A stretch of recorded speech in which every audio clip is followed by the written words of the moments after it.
A Narrow Escape, The Fearless Twins and the Magical Kaleido by Shakina Lin, illustrated by Tan Xiao Wei.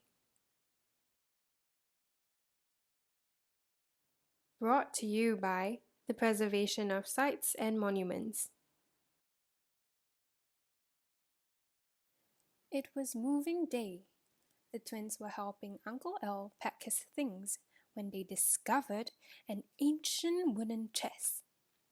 Wow, it must be a treasure chest. Let's open it.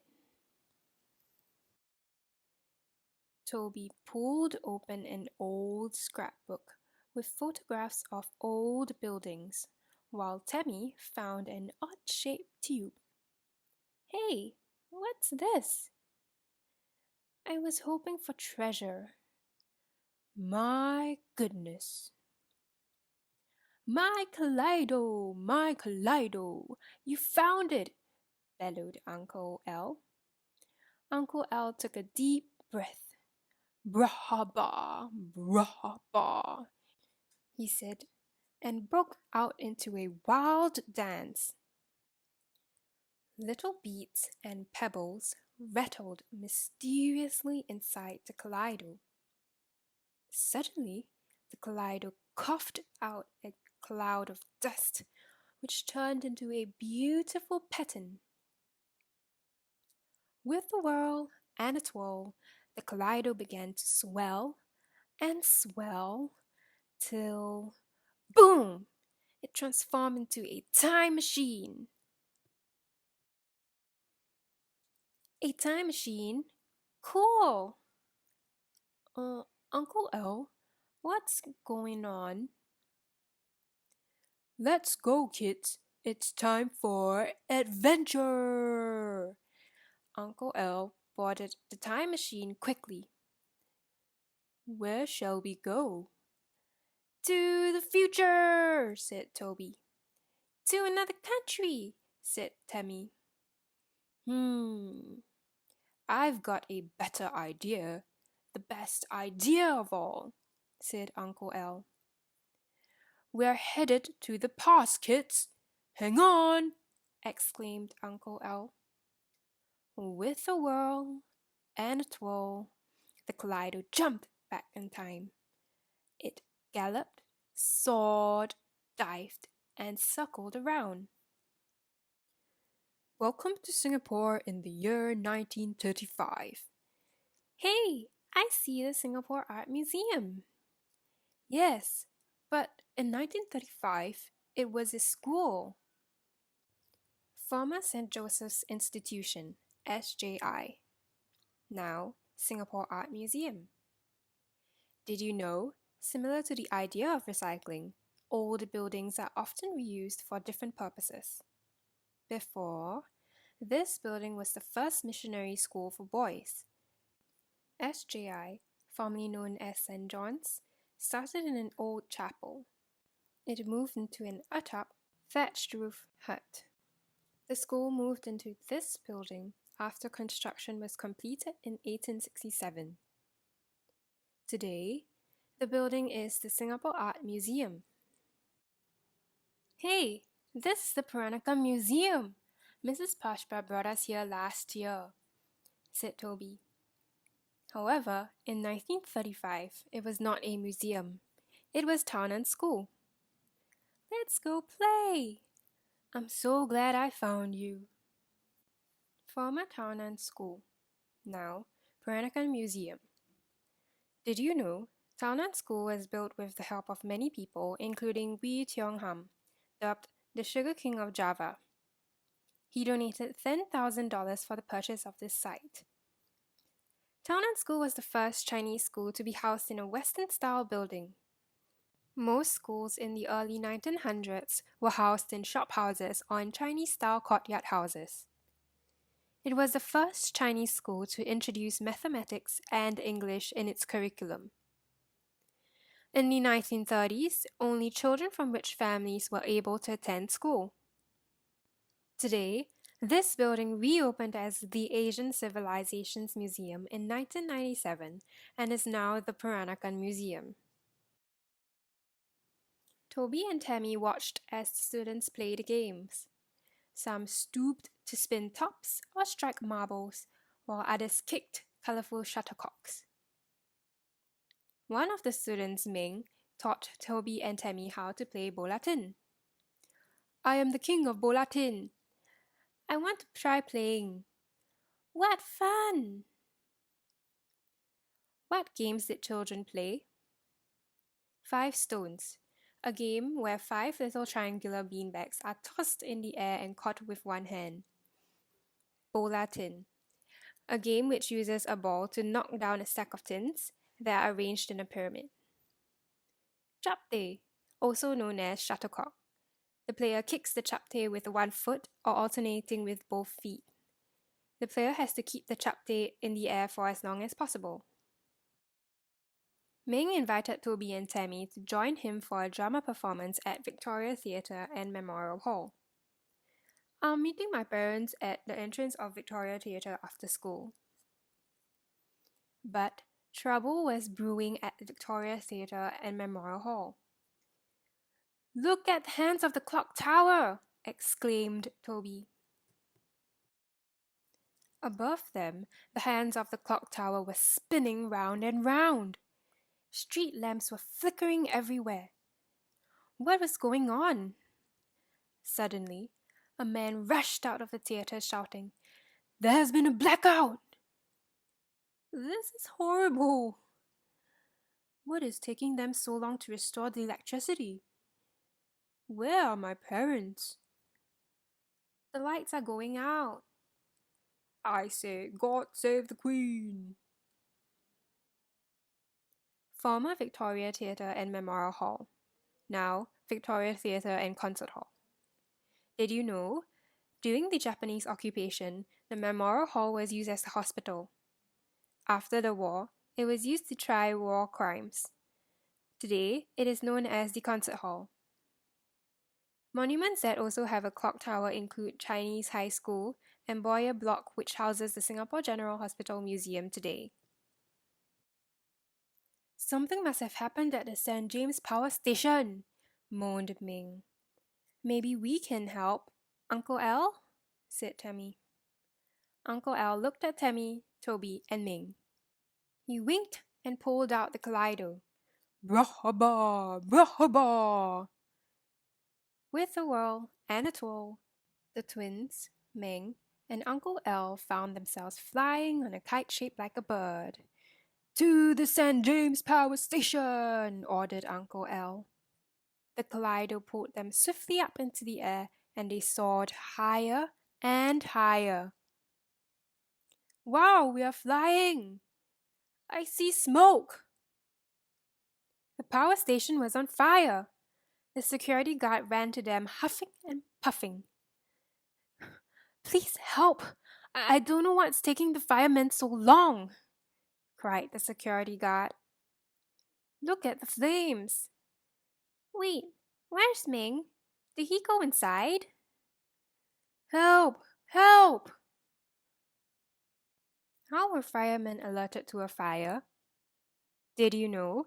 In 1914, street fire alarms were installed. When there was a fire, anyone could break the glass of a street fire alarm and wait for firemen to arrive. It was only in 1940 that the public could call for help with a public telephone. Today, we dial 995 to alert the Singapore Civil Defence Force firefighters. Help! Help! Someone help me! It was Ming shouting from inside the power station. The twins dashed in to find Ming on the floor, lying face down in a pile of coal. They helped him to his feet and moved him away quickly. St. James Power Station. Did you know? Electricity was generated by crushing chunks of coal into fine powder. The fine powder was added to boiling water to produce steam. The steam spun the steam turbine to generate electricity. Uncle Al, we must help find the firemen, pleaded Tammy. Let's use your kaleido. Before Uncle Al could answer, Tammy tried to grab the kaleido. It fell to the ground and started rolling towards the flames. Brahaba! Brahaba! To the fire station! Shouted everybody together. Boom! Suddenly, everyone found themselves in a fire engine. Look out for the building painted in blood and bandage style, instructed Uncle L as he drove the fire engine. The blood and bandage building turned out to be the central fire station. Look! The firemen are over there! Cried Toby. The firemen were crouched around their fire engine, trying to change the tire. Hey, look! It's another fire engine! Wonderful! Let's take that fire engine to the fire! Central Fire Station. Did you know Central Fire Station is called the Blood and Bandage Building? The blood refers to the red bricks, while the bandage refers to the bricks covered in white plaster. Central Fire Station is the oldest existing fire station in Singapore. In 1930s, the tower of the Central Fire Station was the tallest structure in the area. Firemen were able to spot fires in the neighboring areas, including Chinatown, from the watchtower. In no time, the fire at St. James Power Station was put out and electricity was restored. Yahoo! We did it! These kids saved the day! They headed back to Victoria Theatre. I still can't find my parents, cried Ming. Don't worry, we'll walk back with you to your house.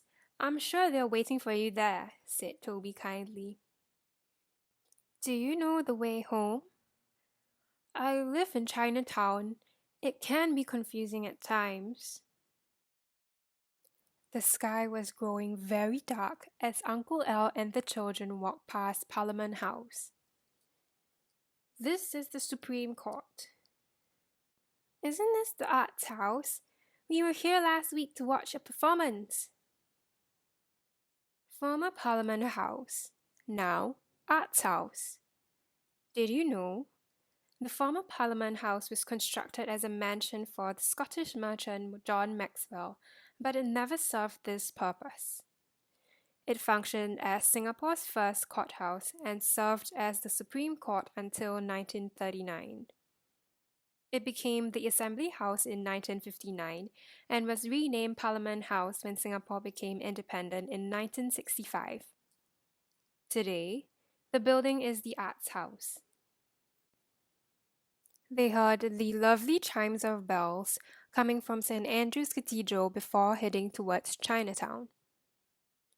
St. Andrew's Cathedral. Did you know? The British Raj of India transported prisoners from India to Singapore to build the church building twice. Once to add a tower and spire, and again after the church was demolished for being vulnerable to lightning. The chimes come from 8 bells installed within the spire of St. Andrew's Cathedral. Today, the 8 bells still chime to signify the start of worship services every Sunday and for celebrations such as weddings. My house is near this temple, cried Ming. I live next to the mosque, but it's so dark, I'm lost. Can we use the Kaleido to help? I don't think the Kaleido knows where Ming lives. Sri Mariamman Temple. Did you know the Gopuram entrance tower of the temple is decorated with many statues of deities? The temple is the oldest Hindu temple in Singapore, a landmark in Chinatown. The temple celebrates Chinese New Year by putting up banners of auspicious Chinese sayings at its entrance. The children kept walking. They found Tian Hock King Temple, but no mosque. Tian Hock King Temple. Did you know wealthy Hokkiens in Singapore and ship owners in China raised money to build Tian Hock King Temple, one of the oldest and most important Hokkien temples in Singapore? It had its origins as a prayer house on the shoreline of Telok Ayer Basin. It was built by Chinese immigrants between 1821 and 1822 to thank the seafaring goddess Mazu, whom they felt protected them from a dangerous and long sea journey across the South China Sea. Finally, they turned down the road and spotted Al-Abrar Mosque. Ming ran towards his home with a big smile on his face. Al-Abrar Mosque. Did you know the Al-Abrar Mosque is known as Kuchupali, or Small Mosque? This nickname came from the first mosque built on this site, a thatched hut built in 1827. The mosque is set in a row of shop houses. But Ming's father was very angry. "How dare you kidnap my son, and have you hurt him?" he yelled. "Why are there bruises on my son's face? What is this? A weapon? I'm taking that." Ming's parents had called the police, who arrested Uncle L and the twins. The policeman took Uncle L and the twins to the nearby police station. "The only thing you must explain is this mysterious weapon." "Let us go. I can explain. We are innocent." Former Hill Street Police Station, now the Ministry of Communications and Information and Ministry of Culture, Community and Youth. Before, in the early 1900s, the 6-story police station was the tallest building in Singapore.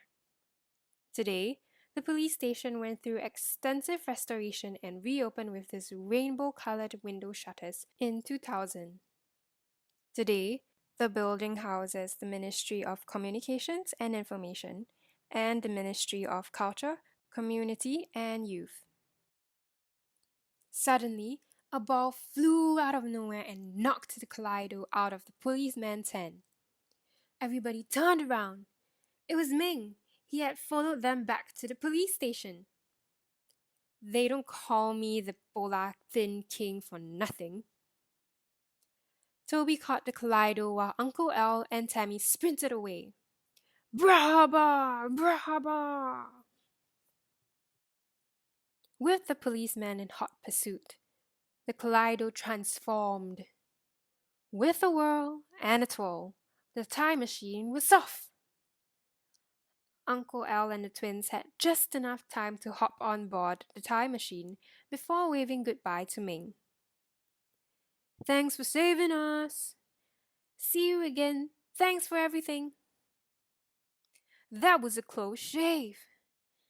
It was nice of Ming to help us out like that."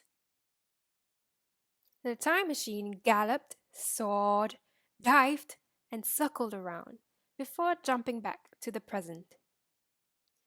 "Goodbye, Singapore River," said Tammy. "Goodbye, 1935, said Toby. Singapore River. Did you know? In the town plan of 1822, the north of Singapore River was set aside for government buildings, while the south was for commercial buildings such as godowns, warehouses. As Singapore's port, trading took place at the river day and night. It was filled with bumboats that ferried goods from ships to the godowns. Boom! The twins landed suddenly with a thud back in Uncle Al's attic. "What's going on?" "I don't know." Uncle Al looked at them and winked. As he walked away, there was a big smile on his face. "Were we dreaming? Uncle Al, did we just go back in time?" "The more important question is, would you like to go back in time again?" The end. What is a national monument? In Singapore, national monuments are buildings or structures protected by a law called the Preservation of Monuments Act. No one is allowed to tear down or change national monuments. They are preserved for adults and children to appreciate. I hope you enjoyed this storybook. Thank you for listening.